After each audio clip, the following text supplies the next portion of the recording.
इसके बाद कबीर साहिब जी अपने ही दूसरे रूप केशव से मिलने के लिए उनके तंबू में आते हैं और जो ही परमेश्वर कबीर जी तंबू में प्रवेश करते हैं तो देखते ही देखते अपने आप उनके लिए एक सुंदर सिंहासन लगने लग जाता है जिस पर चारों तरफ हीरे पन्ने मोती जड़े हैं।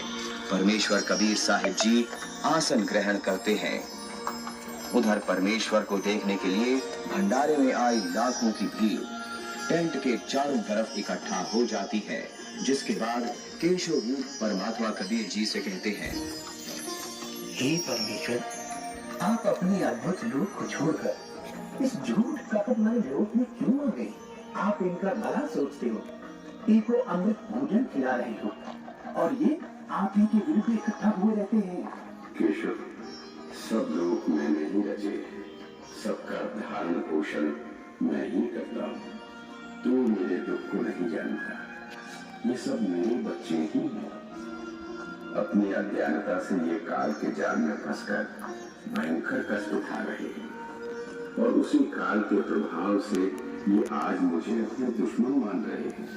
मैं इनको सतभक्ति देकर वापस लेने के लिए आया हूँ। परमेश्वर जी, आप हम इस लोक को छोड़ इस जीव लोक में आए। इनका हाड़, चाम और रक्त का बना शरीर है जिसमें विष्ठा भरी पड़ी है। आप इनसे कैसे भक्ति कराओगे? केशव, भैंस या गाय आदि को बच्चा होने से पहले उसमें सिर्फ हाड़ चाम होता है, दूध नहीं होता। और जब मैं इनमें भक्ति प्रवेश करूंगा और उस भक्ति से इस हाड़ चाम के शरीर में ही इनको सतलोक प्राप्ति होगी। हे परमेश्वर, ऐसे लोक में जहाँ जमीन पर पांव रखते ही दंड लगता है, ऐसे गंदे लोक में आपकी रहनी पर मैं बलिहारी और लोग उसको गालियां देंगे। लेकिन कबीर जी ने उन इकट्ठा हुए लाखों भक्तों को 3 दिन तक मोहन भोजन भी खिलाया और सोने की मोहर व दोहर देकर सत्संग से उनका अज्ञान अंधेरा भी हटाया। फिर भी ये सब शेख तकी से देखा नहीं गया।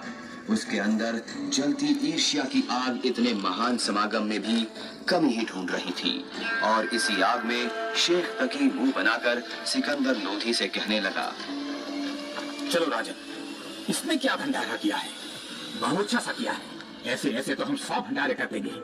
शेख तकी ने जब इतना कहा ही था कि बोलते बोलते उसका मुंह टेढ़ा ही रह गया और वो गूंगा बहरा भी हो गया।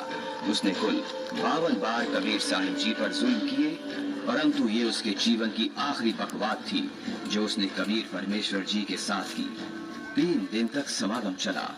तीसरे दिन सेवकों ने बचा हुआ सामान व टेंट आदि बैलों पर लाद दिया और चल पड़े।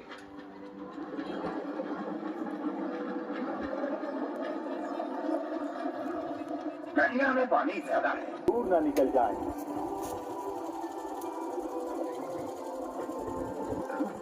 ये क्या? कहाँ गए बैल, कहाँ गए बंजारे? राजन, जहाँ से आए थे वहीं चले गए।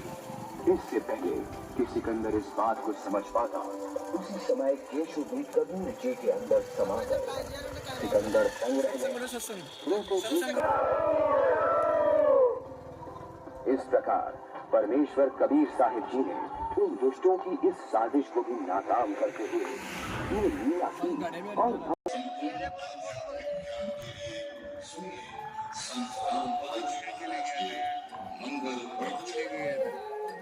आप संत रामपाल जी महाराज जी के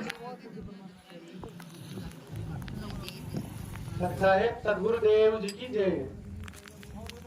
जो भी पुण्यात्माएं सदगुरुदेव जी से नाम लिखा लेगा। नमस्ते सत्साहेब सर। सदगुरुदेव जी से विष्णु नाम लिखा ले। सत्साहेब सदगुरुदेव जी की जय।